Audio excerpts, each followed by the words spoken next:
Ebola వైరస్తో Africa దేశాలు విలవిల్లాడుతున్నాయి. ఇండియాలో కూడా ఎబోలాపై హై అలర్ట్ ప్రకటించారు. అయితే ఎబోలా వైరస్ కొన్ని రకాల జాతుల గబ్బిలాలు, చింపాంజీల మాంసం తినడం లేదా వాటితో కాంటాక్ట్ అవ్వడం వల్లనే వైరస్ మనుషులకు సోకుతోందని వైద్య నిపుణులైతే చెబుతున్నారు. గబ్బిలాల మలమూత్రాలు, లాలాజలం, రక్తం ద్వారా వైరస్ వ్యాప్తి చెందుతున్నట్లు శాస్త్రవేత్తలు గుర్తించారు. ఇలాంటి పరిస్థితుల్లో గబ్బిలాలను చూస్తే వాటిని చంపేయడమో లేక తరిమివేయడం చేస్తారు. కానీ నెల్లూరు జిల్లా సైదాపురం మండలం పనసరెడ్డిపల్లి గ్రామంలో మాత్రం గబ్బిలాలను గ్రామ దేవతలుగా కొలుస్తూ ఉన్నారు. అక్కడ సుమారు 300కు పైగా కుటుంబాలున్నాయి. తరతరాలుగా కొన్ని వేల గబ్బిలాలు 2 మర్రి చెట్లను ఆవాసాలుగా చేసుకుని జీవిస్తూ ఉన్నాయి. అవి ఎంత అరిచినా గ్రామస్తులు ఎవరు వాటిపై విసుక్కోకపోను ఎంతో ఇష్టంగా చూసుకుంటూ ఉన్నారు. ఓవైపు గబ్బిలాల నుంచే ఎబోలా వైరస్ వ్యాప్తి జరుగుతోందని శాస్త్రవేత్తలు చెబుతుంటే ఆ గ్రామస్తులు మాత్రం వాటిని పట్టించుకోవడం లేదు. ఎన్నో ఏళ్లుగా గబ్బిలాలు తమ గ్రామంలోనే ఉంటున్నాయని, తమ గ్రామానికి ఎలాంటి కీడు చేయవని వారు నమ్ముతున్నారు. దీనిపై 10 టీవీ గ్రౌండ్ రిపోర్ట్ ఇప్పుడు చూద్దాం.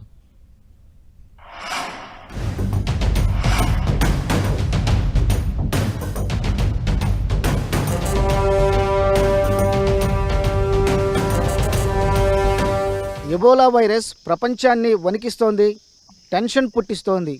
ఈ ప్రాణాంతక ఎబోలా వైరస్ గబ్బిలాలు అలాగే కొన్ని అడవి జంతువుల ద్వారా ఇది వ్యాపిస్తుందని శాస్త్రవేత్తలు చెబుతున్నారు. ఇలాంటి పరిస్థితుల్లో నెల్లూరు జిల్లాలోని పనసారెడ్డిపల్లి గ్రామంలో ఏళ్ల తరబడి మర్రి చెట్ల పైన వేల సంఖ్యలో గబ్బిలాలు జీవిస్తూ ఉన్నాయి. అయితే ఎబోలా వైరస్ విస్తరిస్తున్న ఈ పరిస్థితుల్లో ప్రస్తుతం ఈ గ్రామంలోని ప్రజలు ఎలా ఉన్నారు, గబ్బిలాల గురించి ఏమంటున్నారు అన్న విషయాలను 10 టీవీ గ్రౌండ్ రిపోర్ట్లో తెలుసుకుందాం.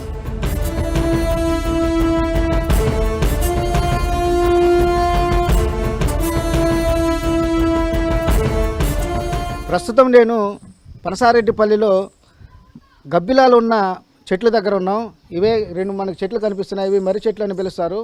ఈ చెట్ల పైన వేల సంఖ్యలో ఈ గబ్బిలాలు అనేటివి అనేక సంవత్సరాల నుంచి కూడా ఇక్కడే నివసిస్తూ ఉన్నాయి. మనం విజువల్స్లో చూడొచ్చు.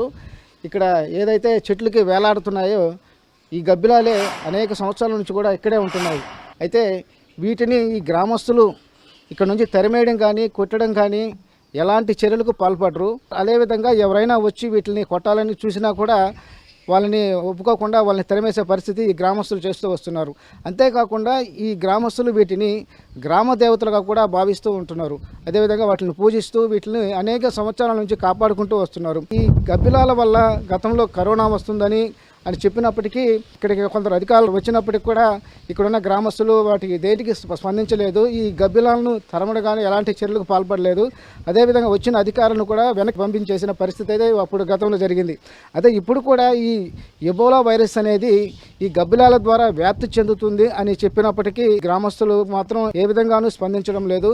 ఈ గబ్బిలాలను మేము గ్రామ దేవతలకు పూజిస్తున్నాం, వీటి వల్ల అలాంటి వైరస్ వచ్చే పరిస్థితే లేదు. గతంలో కరోనా అని చెప్పారు, ఇప్పుడు ఎబోలా అని చెప్తున్నాం. ఎట్టి పరిస్థితులు మేము నమ్మము. కాబట్టి వీటిని ఎట్టి పరిస్థితుల్లో ఇక్కడ నుంచి తరిమేసేది లేదని చెప్పేసి ఇక్కడున్న గ్రామస్తులు అయితే ఘాటుగా చెప్తున్నారు.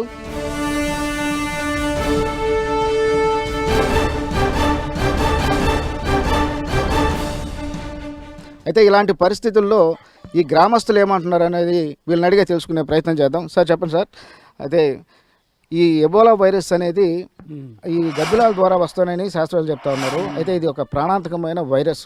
ఇలాంటి పరిస్థితులు మీరు ఏమంటారు దీనిపైన? మాకేం ఇబ్బంది లేదు. ఈ వైరస్ తప్ప మాకేం అయినా రాలా. మునుపు అన్న కూడా మాకేం రావడం లేదు. వాడి ఆ గుబ్బుడని మేము చిన్న ఏళ్ళ నుంచి కోసుకుంటున్నాం. ఎవరిని కొట్టడం తరగడం లేదు. వాళ్ళ గురించి మేము దేవతల కోసుకుంటున్నాం. మాకేం ఇబ్బంది లేదు. మాకేం పేపడం లే.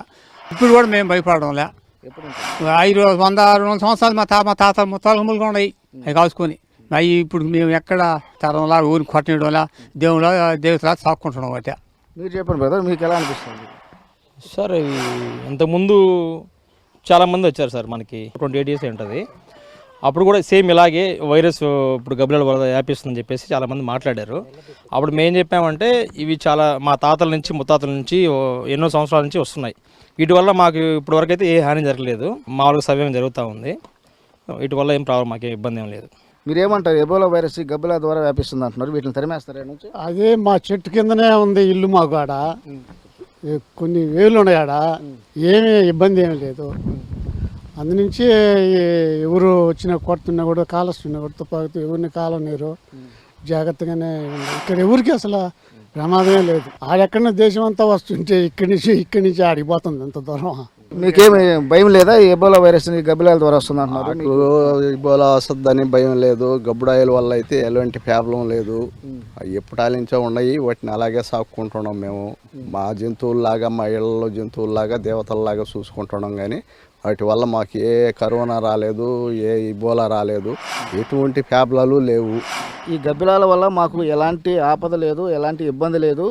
ఈ గబ్బిలాలు అనేటివి దశాబ్దాల నుంచి, మా పెద్దల కాలం నుంచి కూడా ఇవి ఇక్కడే ఉన్నాయి. వాటి వల్ల ఇప్పటి వరకు కూడా మాకు ఎలాంటి ఇబ్బంది జరగలేదు.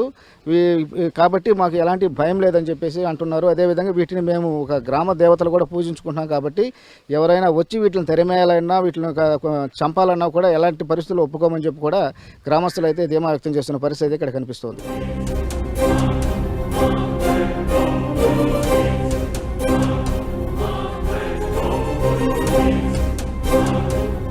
ప్రస్తుతం మనతో పాటు డాక్టర్ ప్రదీప్ గారు ఉన్నారు. ఆయన అసిస్టెంట్ ప్రొఫెసర్. ఆయన అడిగి ఎబోలా గురించి మరిన్ని వివరాలు తెలుసుకుందాం. సార్ చెప్పండి సార్, ఈ ఎబోలా వైరస్ యొక్క ప్రభావం ఏ విధంగా ఉంటుంది, దాని లక్షణాలు ఏ విధంగా ఉంటాయి? లక్షణాలు మెయిన్గా అయితే మొదటి 2-3 రోజుల్లో ఎట్లా ఉంటుందంటే జనరల్ వైరల్ ఇల్నెస్ లాగా, అంటే ఫీవర్ ఉండడము, బాడీ పెయిన్స్ ఎక్కువ ఉండడం, వీక్నెస్ ఎక్కువ ఉండడం, ఈ సిమ్టమ్స్తో ప్రజెంట్ అవుతారు ఫస్ట్. తర్వాత కొంచెం అడ్వాన్స్ అయిన వాళ్ళల్లో 1 వీక్ ఆర్ 5 డేస్ తర్వాత నుంచి వామిటింగ్స్, వాంతులు అవ్వడము, విరోచనాలు అవ్వడము అండ్ వీక్నెస్ ఇంకా ఎక్కువైపోవడము అట్లా అవుతుంది. అండ్ కొంతమందిలో ఈ వామిటింగ్లో కానీ లేదా మోషన్లో కానీ బ్లడ్ పడ్డం అనేది ఉంటుందన్నమాట, రక్తం పడ్డం అనేది. సో దీన్ని హెమరేజిక్ ఫేస్ అంటారనమాట, ఎబోలా హెమరేజిక్ ఫేస్. ఎలా వ్యాప్తి చెందుతుంది, వేటి కారణంగా ఈ ఎబోలా వైరస్ వస్తుంది? కాంటాక్ట్ స్ప్రెడ్ అంటే ఇప్పుడు ఎబోలా వైరస్తో అఫెక్ట్ అయిన వ్యక్తి ఒక సెలైవా కావచ్చు, లేకపోతే బ్లడ్ కావచ్చు, వామిటింగ్ కావచ్చు, దాంతో ఏదైనా క్లాత్స్ అవి సాయిల్ అయినా కూడా వాటిని క్లీన్ చేయడం అనేది, అంటే గ్లోవ్స్ లాంటివి ఏవి వేసుకోకుండా డైరెక్ట్గా కాంటాక్ట్లోకి వచ్చినప్పుడు ఇది స్ప్రెడ్ అయ్యే అవకాశం ఉంటుంది. వేటి ద్వారా ఈ ఎబోలా వైరస్ వస్తుంది? యాక్చువల్గా అయితే యానిమల్ ట్రాన్స్మిటర్స్లో చూసుకుంటే ఫ్రూట్ బ్యాట్స్ అంటారు కదా, యూజువల్గా మన ఇండియాలో అయితే only north eastern part, Nagaland లాంటి ఏరియాలో ఈ బ్యాట్స్ అనేవి ఉంటాయన్నమాట. సో అక్కడ స్ప్రెడ్ అవ్వడానికి అవకాశం ఉంది. మన సదరన్ రీజన్స్లో అయితే కొంచెం ఈ అవకాశం తక్కువ, త్రూ పర్సన్ రావడానికే ఎక్కువ ఛాన్స్ ఉంటుంది. అయితే అలాగే ఇప్పుడు ఇండియాలో అంటే ఈ తెలుగు రాష్ట్రాలు కూడా కొన్ని కేసులు అయ్యాయా లేక సస్పెక్టెడ్ కేసులు? అవి ఇప్పటివరకు అయితే సస్పెక్టెడ్ కేసెసే. హైదరాబాద్లో ఒక 3 కేసెస్ ఉన్నాయి అని వార్తలు వస్తున్నాయి. బట్ ఇప్పటివరకు ప్రూవ్ అయిన కేసు అయితే ఎబోలా మన ఇండియాలో లేదు. ఎబోలా వైరస్ వ్యాప్తి చెందకుండా, అదేవిధంగా మనకు సోకకుండా ఎలాంటి జాగ్రత్తలు తీసుకోవాలి? ప్రస్తుతానికైతే మెయిన్గా పరిశుభ్రతను. ఫర్ సపోజ్ ఎవరన్నా ఫీవర్ అట్లా ఉండి ఎబోలా లక్షణాలు ఉంటే వాళ్ళ సెలైవా కానీ, ఈ బ్లడ్ కానీ, లేకపోతే వామిటింగ్ కానీ ఏదన్నా మనకు తగలకుండా చూసుకోవడం, ఒకవేళ తగిలినా వెంటనే చేతులు శుభ్రపరచుకోవడం లాంటివి చేస్తే సరిపోతుంది. ప్రస్తుతానికైతే తెలుగు రాష్ట్రాల్లో కూడా కేవలం సస్పెక్టెడ్ కేసులు మాత్రమే నమోదై ఉన్నాయి. అదేవిధంగా ఇప్పటివరకు అయితే కేసులు అయితే ప్రూవ్ కాలేదు అని చెప్పి డాక్టర్ ప్రదీప్ చెప్తున్నారు. అదేవిధంగా ఎబోలా వైరస్ బారిన పడకుండా మనం కూడా జాగ్రత్తలు పాటించాలి.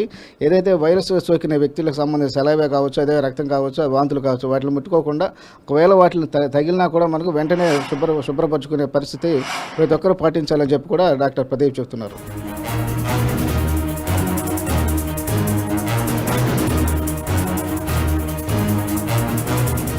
తమ ఊరిలో ఉన్న గబ్బిలాల వల్ల ఇప్పటి వరకు కూడా మాకు ఎలాంటి అనర్థాలు జరగలేదు, ఎలాంటి కీడు జరగలేదు. కాబట్టి మేము ఈ గబ్బిలాలను గ్రామ దేవతలుగా కూడా భావిస్తున్నాము, పూజిస్తున్నామని పనసారెడ్డిపల్లి గ్రామస్తులు చెబుతున్నారు.